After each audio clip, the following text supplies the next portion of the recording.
Buenos días a todos. Muchísimas gracias por conectaros de nuevo a un webinar de IBRH, en esta ocasión en colaboración con ADP. Yo soy Maite Sáenz, directora de Observatorio de Recursos Humanos, y hoy me encargaré de moderar esta sesión. Antes de empezar con ella, quería comentaros unos detalles técnicos que yo creo que os pueden interesar a la hora de seguirla. El evento está siendo grabado y os enviaremos el enlace como mucho 24 horas después de que finalice el webinar, simplemente por una cuestión de conversión de formato. Para escuchar el audio tenéis que enchufar los auriculares en el dispositivo, en vuestro PC, y aseguraros además de que tenéis encendidos los altavoces. Dependiendo del navegador que utilicéis, deberíais ver estos cuadros en la pantalla. Puede ser que tengáis desplazados hacia abajo también para verlos. Suelen estar a la izquierda o hacia abajo. Perdón, a la derecha o hacia abajo. Podéis hacer preguntas en cualquier momento de la presentación escribiéndola en el cuadro de preguntas y respuestas que tenéis también en este panel a la derecha. Intentaremos responderlas al final de la presentación y si por un caso no tuviéramos tiempo, pues la trasladaríamos a la ponente para después intentar responderosla de manera individual. También es importante que os digamos que al final de la sesión os enviaremos una encuesta sobre el informe y sobre la exposición de Berta, simplemente para recabar vuestra opinión. Y por último, si os encontráis con problemas técnicos, podéis hacer clic en el botón de ayuda y el equipo de IBRH pues estaremos a vuestra disposición para intentar solventarlos sobre la marcha, que suelen ser muchos de los problemas muy sencillos, ¿vale? Y sin más, vamos a ello. Hoy contamos como ponente con Berta Ortega. Ella es Managed Services Director National Accounts de ADP Iberia. Berta, muchísimas gracias por dedicarnos este ratito para hablar además de un estudio que recientemente habéis lanzado, el estudio que preocupa o motiva a los empleados en España, ¿vale? Basado en el informe Workforce View in Europe de 2019. ¿Qué preocupa a los empleados en España en un momento en el que cada vez se habla menos de los trabajos para toda la vida, de la necesidad de adoptar carreras más dinámicas, de ser promotores nosotros mismos de nuestro propio desarrollo y de buscar la polivalencia funcional? ¿Qué nos motiva? Berta. Bueno, esto es un poco pues el contenido del estudio, ¿no? Lo que queremos es pues mostraros hoy un poco cuáles son las principales tendencias, los principales factores que impactan en los trabajadores hoy en día. Bueno, iremos viendo pues diferentes slides en la presentación en el día de hoy, donde podremos ver pues desde los horarios laborales hasta pues los diferentes problemas en cuanto a las condiciones de trabajo, estrés laboral, etcétera, etcétera. Pero bueno, la idea es irlo viendo durante la presentación de hoy, porque ha sido un estudio muy exhaustivo que se ha lanzado, y de hecho lo que quería comentar es no solo para España, pero también incluye pues el resto de Europa. Comentaba al principio que se está pasando de los trabajos para toda la vida a tener una carrera en la que vamos a pasar por numerosas compañías, pero también es cierto que, según revela el estudio que habéis hecho vosotros, el número de empleados que se plantearía trabajar por cuenta propia ha caído hasta un 15%. Sí, realmente es una caída muy significativa y además pues en toda Europa pues se ha constatado en la última década que ha habido un cambio.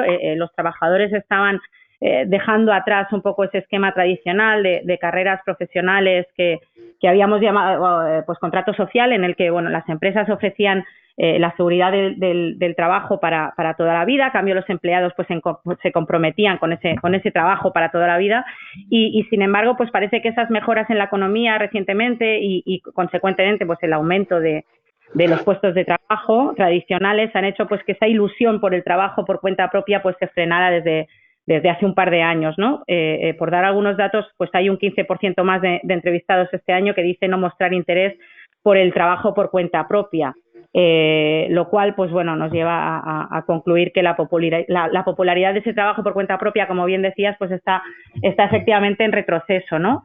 En la diapositiva que podéis ver, pues se ve que en el año 2017, solo el 32% de los encuestados no estaban interesados en trabajar por cuenta propia y esto pues aumentó 8 puntos en 2018 hasta llegar a un 47% en 2019. O sea que, a ver, al final números como estos son los que utilizan algunos analistas para cuestionar si el trabajo por cuenta propia finalmente es un medio que eligen las personas de manera voluntaria o bien si las condiciones económicas que se han ido endureciendo pues han dejado pocas alternativas al trabajo tradicional, ¿no?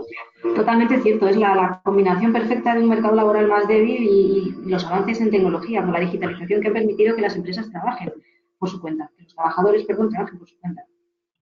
Sí, exacto. Y ese argumento pues gana peso cuando vemos que las personas a las que hemos hecho la encuesta, con las que hemos realizado el estudio, lo que dicen es que prefieren quedarse con sus empresarios actuales durante el resto de su carrera profesional, ¿no? Esto ha subido en 2 puntos más hasta llegar a un 27% si lo comparamos con el año pasado. Entonces, sí que es verdad que al final parece que un número cada vez mayor de empleados quiere estas relaciones laborales a largo plazo y esto pues obviamente acabará afectando al modo en que las empresas pues aplicamos las normas de contratación y la retención de personal en el futuro, ¿no? Claro, esto que comentas a mí me hizo plantearme a la vista del estudio si los trabajadores vuelven a estar interesados de verdad en la perspectiva de la seguridad que ofrece un trabajo a largo plazo, habida cuenta de la falta general de regulaciones europeas, sobre todo la protección social, como los derechos sobre las pensiones, el tiempo libre pagado, las prestaciones de asistencia sanitaria para la población más autónoma, como que la legislación no nos acompaña mucho para acompañarnos en ese camino hacia el trabajo por cuenta propia, ¿no? Sí, bueno, a ver, al final también es cierto que el trabajo por cuenta propia está infravalorado, ¿no? Porque la protección del bienestar pues es inferior que en los trabajos regulares y esto es definitivamente otro aspecto que hay que tener en cuenta. Por supuesto, otro punto que tenemos que mencionar es que el atractivo de lo que sería el régimen autónomo varía pues considerablemente entre los países europeos en función del régimen fiscal que tienen, ¿no? Que aplican. Entonces puede haber bastante disparidad entre los países en cuanto a cotizaciones a la seguridad social, a otros impuestos que pagan los trabajadores autónomos y esto, por ejemplo, en España, pues España destaca como uno de los países más caros para los autónomos. Totalmente cierto, la verdad es que sí, pero si miramos también del lado de los trabajadores asalariados, las condiciones convencionales tampoco son muy alentadoras, ¿no? Pues no, la verdad es que si miramos el estudio sí que hay algunos motivos de preocupación, ¿no? Empezando con la cantidad de personas que tienen la sensación de que trabajan muchas horas gratis. Casi 2/3 de los entrevistados, si leemos el informe, nos explican que periódicamente trabajan horas extras sin remuneración y en promedio los empleados de Europa creen que trabajan gratis casi 5 horas por semana, que no son pocas. Entonces, en esta diapositiva podéis ver que los empleados más afectados son los de Alemania, España y Reino Unido. Y además son los trabajadores más jóvenes los que lo sufren más. El 17% de los trabajadores entre 16 y 24 años en Europa dice que normalmente trabaja más de 10 horas por semana sin remuneración adicional. O sea, lo que me estás diciendo es que muchas personas trabajan, y esto es importante, durante su pausa para comer, que se quedan hasta tarde o que se conectan los fines de semana. Sí, es eso. Y hay mucho de desconexión y todo esto, perdona. Sí, efectivamente, esto es lo que demuestra el estudio y además no nos podemos olvidar de incluso de los casos extremos, ¿no? Que casi 1 de cada 8 de las personas que encuestamos pues decían que sus horas extras superaban el umbral de las 10 horas por semana y además si nos fijamos en algún país en concreto pues se ven detalles interesantes. De hecho, casi 1/4 parte de los trabajadores en el Reino Unido creen que trabajan gratis al menos esas 10 horas más por semana y esto es pues más del doble que en otros países como pues Suiza o Holanda, Alemania o España donde de hecho es solo el 11%. Madre mía. Lo que pasa es que, fíjate, sin embargo, cuando se adoptó la Directiva Europea del Tiempo de Trabajo ya en 2003, se limitó la semana laboral a 48 horas y desde entonces todos conocemos pues, bueno, movimientos y acciones para seguir reduciendo el número de horas que se trabajan a la semana. Por ejemplo, con los franceses, los alemanes también, que prohibieron a los empresarios enviar correos electrónicos a las personas fuera de su horario laboral. Es que cuesta creer que... Sí, no, la verdad es que es cierto que la jornada laboral se está reduciendo gradualmente en la mayoría de países de Europa, pero también es verdad que hay muchos contratos en los que se indica que el personal tiene que trabajar horas extras sin recibir compensación cuando las necesidades del negocio lo exijan, ¿no? O se incluyen términos parecidos en este sentido. Entonces, bueno, concretamente en España ya veremos lo que pasa a partir de ahora con la nueva ley que obliga pues a registrar estas horas extras de todos los empleados. Pero por otra parte también es importante acabar un poco con el mito de que trabajar más horas implica más productividad, ¿no? Una productividad mayor. De hecho, y bueno, como bien dice la diapositiva, en Alemania, que es un país con una reputación de alta productividad, pues bueno, se realizó un estudio por la OCDE sobre sus países miembros, y lo que se constató es que los alemanes fueron los que trabajaban menos horas al año. Con lo cual, esta relación entre productividad y horas extras pues tampoco acaba de estar muy clara, ¿no? Entonces, como consecuencia un poco lo que nosotros preguntamos a nuestros encuestados es pues qué pensaban que frenaba esa productividad, ¿no? ¿Qué puede conllevar tener que trabajar tantas horas? Y como respuesta, pues lo que tuvimos fueron varios factores, entre, pues bueno, demasiadas reuniones, demasiados correos electrónicos, procesos y tecnologías que no eran muy eficaces, pero sí que lo que destacaron como el mayor obstáculo, y es el segundo año que lo comentan, a la productividad era una mala gestión. Total. Yo que he leído el estudio veo que además que es el 19% de los empleados de Europa pensaban que la mala gestión les impedía avanzar, el 19%. Eso en el año pasado, y este sube hasta el 23%. Pero esto no es nada, estos datos son europeos, no es nada si lo comparamos con España, donde el 31% de los empleados culpa a sus jefes por la mala gestión. Unos datos 8 puntos porcentuales por encima del año anterior. Y la historia se repite en Italia, Polonia y Alemania.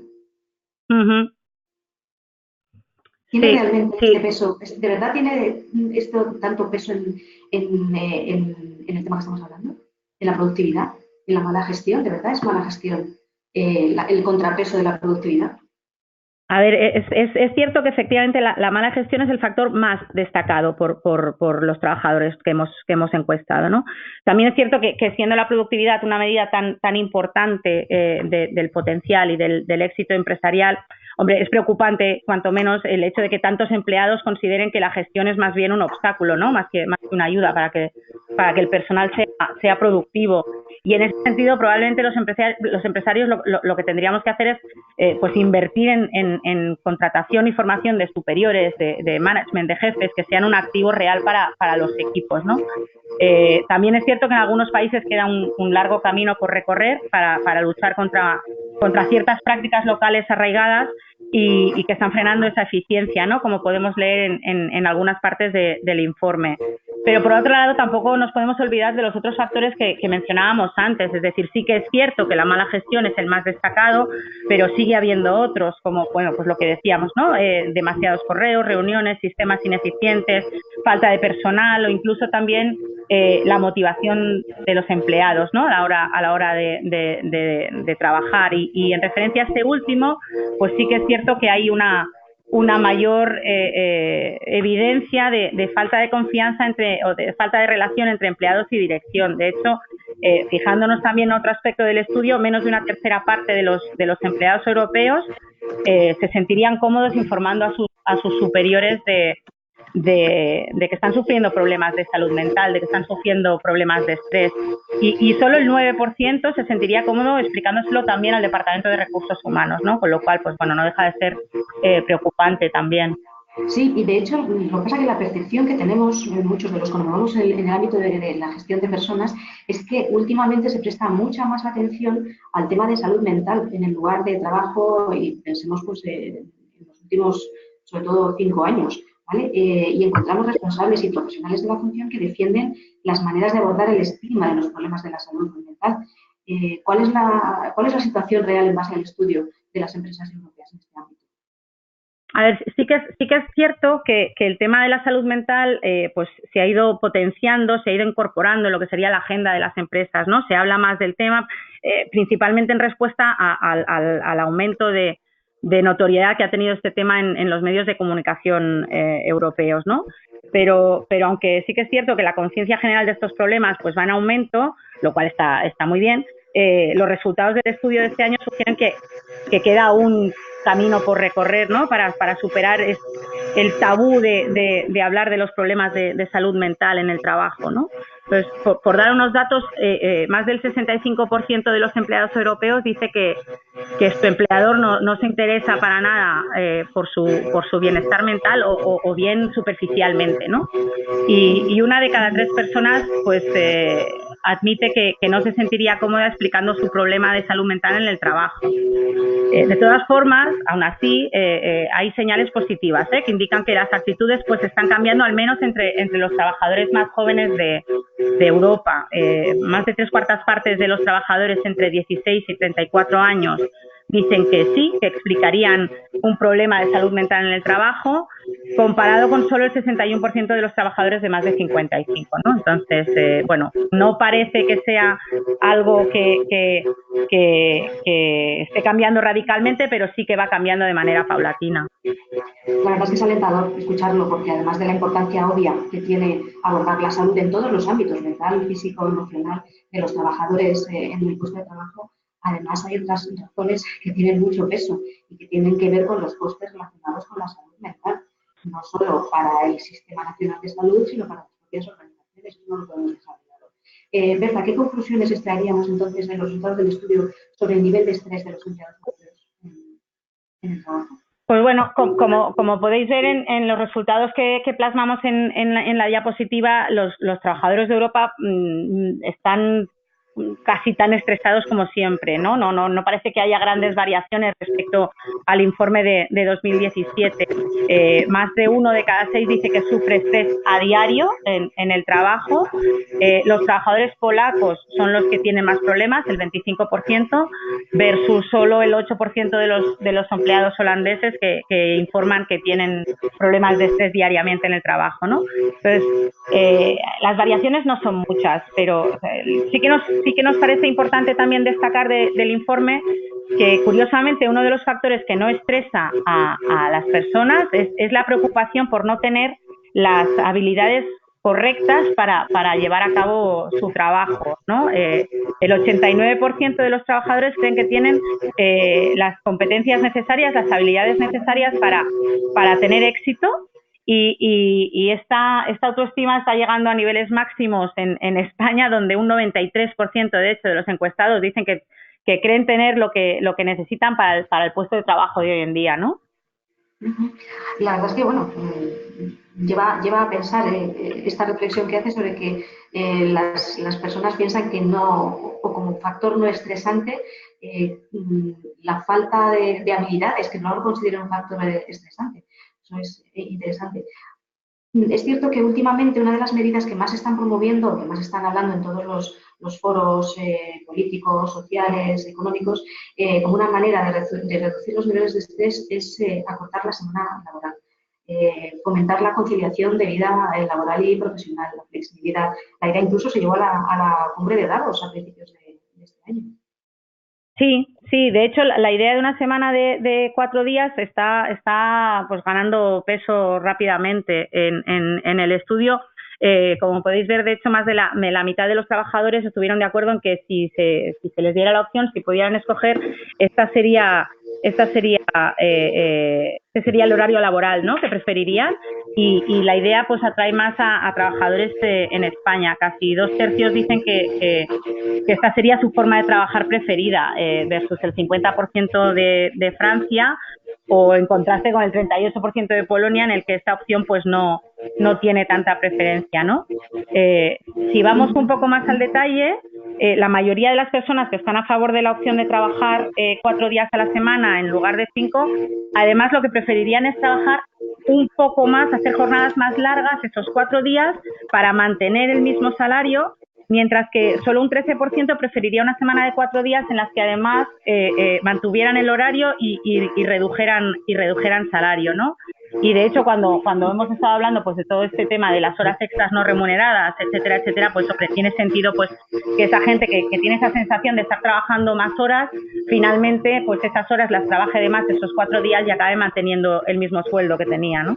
Claro, pensemos, por ejemplo, si cada día o cada tarde-noche nos quedamos un buen rato en el trabajo y no nos pagan esas horas extraordinarias, ¿por qué no trabajar las mismas horas, pero recibiendo un día adicional para poder mantener los niveles salariales, por ejemplo? Sí, claro. Y de hecho esto debería ser una señal de alerta para las empresas, ¿no? Porque con este número tan grande de trabajadores están diciendo que tienen que trabajar todas esas horas extras sin remunerar, pues al final los responsables de recursos humanos y los directivos pues tienen que pensar en nuevas estructuras, nuevas herramientas que ayuden al final a sus trabajadores a sentirse menos estrés, más comprometidos, más apoyados y al final más productivos, ¿no? Cuando hablamos de los orígenes del estrés relacionado con el trabajo, me sorprendieron un poco los resultados del estudio sobre el tema del Brexit. No por el hecho de que sea una preocupación de por sí, sino porque los países en los que esto puede ser de verdad una inquietud está generando en el propio trabajador pues una cierta inseguridad.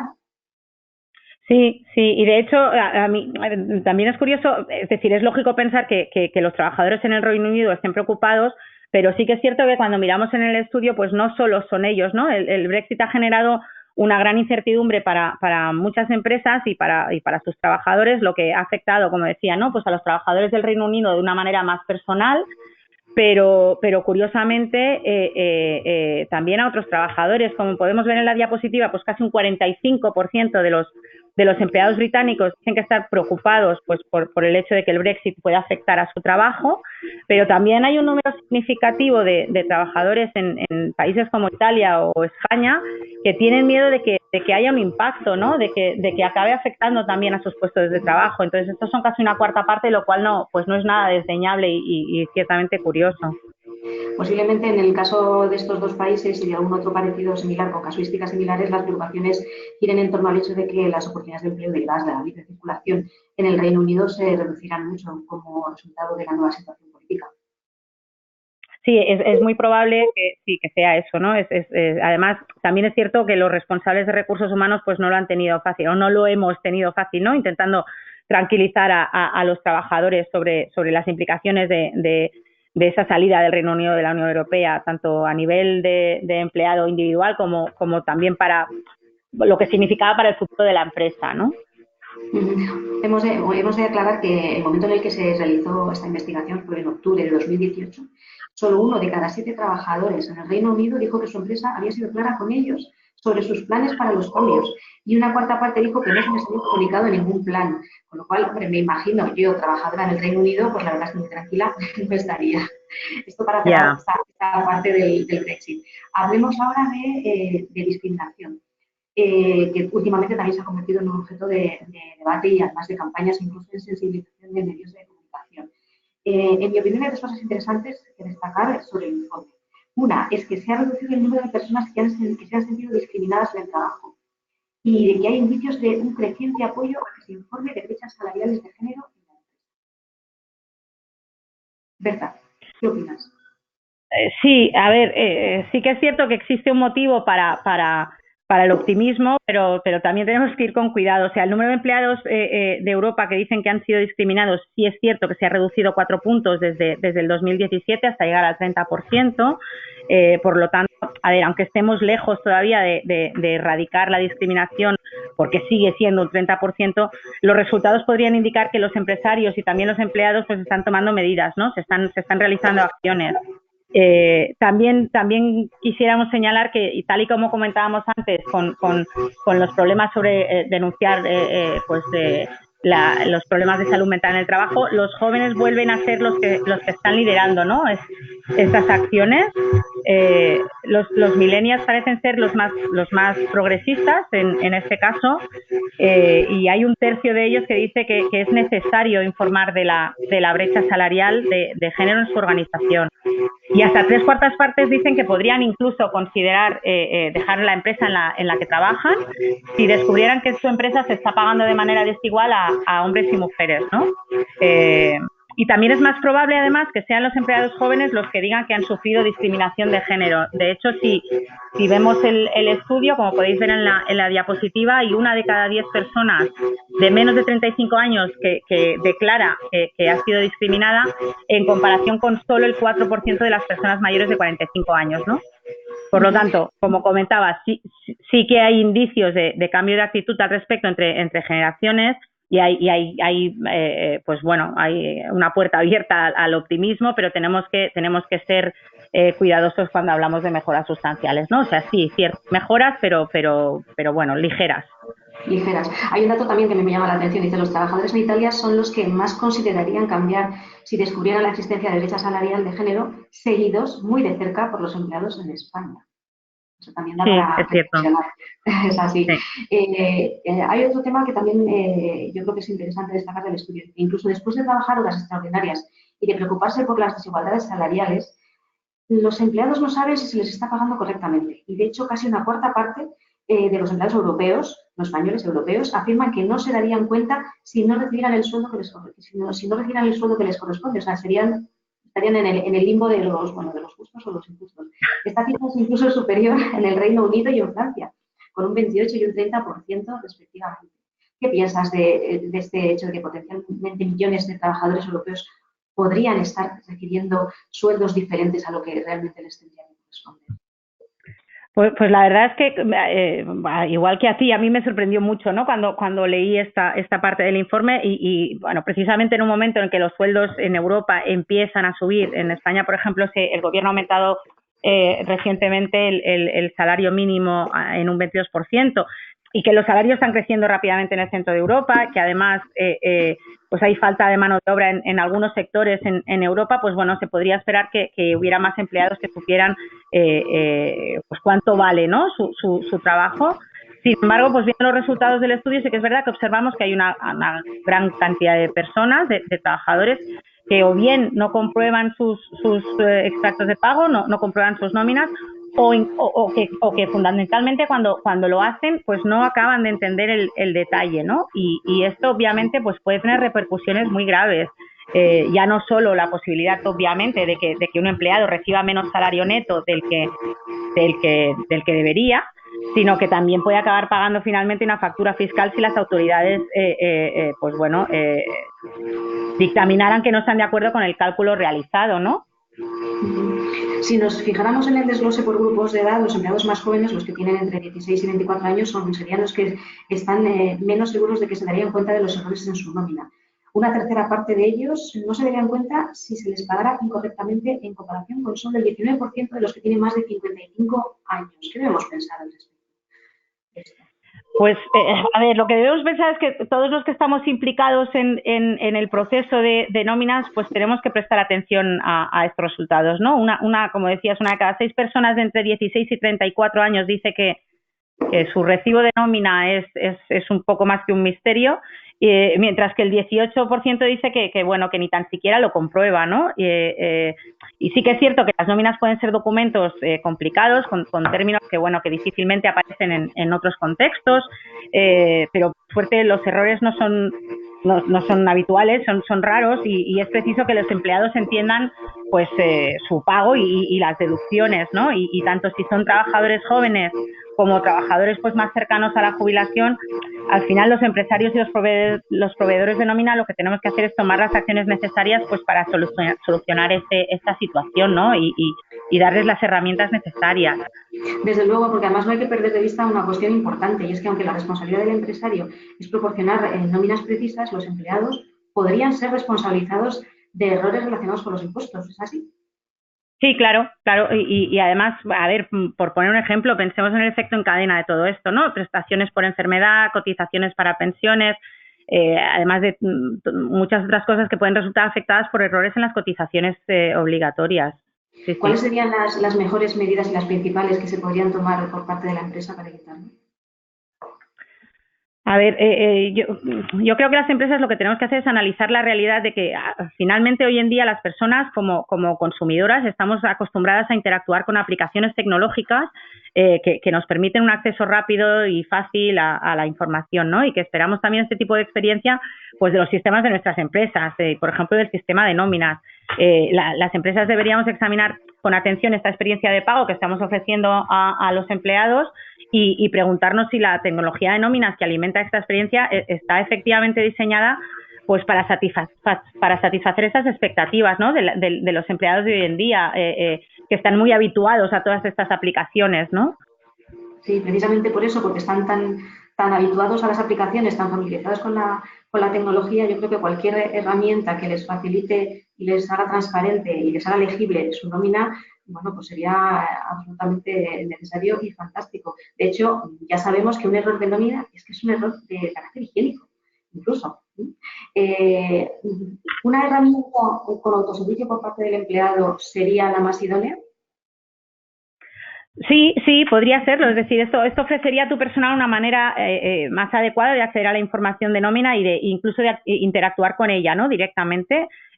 Como decíamos antes, hay un 14% de empleados europeos que no comprueba la nómina y eso es en gran parte debido a lo frustrante que es a veces tener que ponerse en contacto con un intermediario cada vez que tienes una pregunta, ¿no? Relacionada con esa nómina. Pues los trabajadores tienen que o bien contactar con su departamento de recursos humanos o bien enviar un ticket interno durante su jornada laboral. Es decir, en lugar de tener la autonomía directa que podría darles ese autoservicio que comentabas sobre cuestiones acerca de, pues bueno, de sus ingresos o de sus deducciones, ¿no? De la nómina finalmente. Claro, hombre, considerando que un portal inteligente de autoservicio para el empleado proporciona a los usuarios los mensajes de ayuda contextual, podríamos decir, que explican los distintos elementos de los datos incluidos en el extracto de pago para responder a las dudas relacionadas con el pago en cuestión. ¿He entendido bien lo que me quieres decir con esto? Sí, es eso, es poder tener esta interactuación directa, ¿no? Y podríamos ir incluso más lejos. O sea, las soluciones globales de nómina que ofrece ADP permiten que los empleados incluso comparen componentes de la nómina, ¿no? O sea, coger, pues, por ejemplo, las deducciones de determinados periodos versus otro periodo, que marquen diferencias en la nómina para poderlas comparar y ver inmediatamente, pues, qué es lo que ha cambiado, ¿no? De manera que esas dudas o que algunas de ellas, al menos, pues, puedan solucionarse de manera directa. Vale, o sea, lo que se trata es darle prioridad para cambiar la experiencia del empleado relativa a las nóminas. Me imagino que podemos ponernos en la posición de los trabajadores cuyos ingresos oscilan debido al trabajo por turnos o a los horarios irregulares, ¿no? Sí, y además es que generalmente, a ver, lo que estábamos comentando antes, ¿no? Los lugares de trabajo son cada vez más flexibles, ¿no? Menos rígidos. Entonces, muchas empresas tienen en cuenta, pues eso, nuevas maneras de trabajar y todo esto al final ejerce mayor presión en las personas que trabajan con nómina, porque las horas de los empleados y los periodos laborales pues pueden ir cambiando, ¿no? De un mes al siguiente. Entonces, los sistemas modernos de nómina son más que capaces de afrontar estos cambios, es decir, no es un problema de los sistemas, pero si a día de hoy los empleados tienen ya dudas o tienen problemas en entender pues los extractos de pago, los recibos de nómina, es más que probable que todo esto, pues bueno, al final, a futuro se vaya complicando, ¿no? Por todos estos temas que comentábamos, con lo cual, pues todas estas soluciones, pues no harían más que dar ese apoyo adicional, ¿no? Esa ayuda adicional para que pues los departamentos de recursos humanos lo tengan más fácil a la vez de dar ese servicio, ¿no? A sus trabajadores. La verdad es que hay mucho que asimilar en todo lo que hemos contado, tanto en la parte del estudio como en la parte de cómo puede ayudar un buen proceso de nómina, entender un proceso de nómina, a que los empleados tengan una vinculación mayor y una mayor engagement, que se dice ahora. Terminamos aquí la presentación de Berta. La verdad es que nos han llegado unas cuantas cuestiones. Mientras las voy recopilando, te voy lanzando la primera, Berta, ¿de acuerdo? Mira, aquí hay una persona que nos plantea dónde detectó el estudio las mayores diferencias en las respuestas entre los géneros. Pues la verdad, estoy intentando recordar. No creo recordar que hubiera muchas diferencias en cuanto a géneros. Quizá hemos visto mayor número de mujeres que decían sufrir estrés en el trabajo más que de hombres, pero en general no ha habido grandes diferencias de género en cuanto a las respuestas en las diferentes preguntas que se han realizado. Vale. Aquí hay varias sobre la misma cuestión y que además nos remontan a la primera parte de tu intervención, y es ¿qué podríamos entender como mala gestión? Aunque yo creo que ya lo has explicado en parte, pero eso preguntan. ¿Como mala gestión? Sí. A ver, mala gestión entendemos en este contexto que se refiere a mala organización de los recursos o no definición de procesos bueno, básicamente podrían ser estas dos partes. Básicamente, los encuestados acababan diciendo que no acababan de estar de acuerdo, es decir, que el hecho de que ellos tuvieran que hacer horas extras se derivaba de que su manager no sabía organizar su trabajo. Entendemos eso por mala gestión. Vale, perfecto. Pues yo creo que ya podemos finalizar, porque el resto, vamos, las preguntas al final se polarizaban en estos dos temas.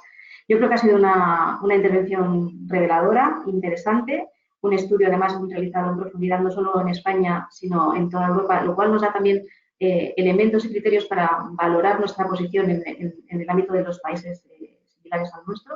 Simplemente te quiero agradecer, Berta, y a ADP, por supuesto, la confianza depositada en ORH para compartir vuestro conocimiento, a todos los asistentes por seguirnos, y simplemente unas anotaciones antes de terminar. Estarán disponibles, como decía al principio, tanto este vídeo como la presentación utilizada por Berta, a mucho tardar en 24 horas, y simplemente os quería recordar la encuesta que os enviaremos una vez finalicemos en un ratito, para intentar recabar vuestra opinión sobre el informe.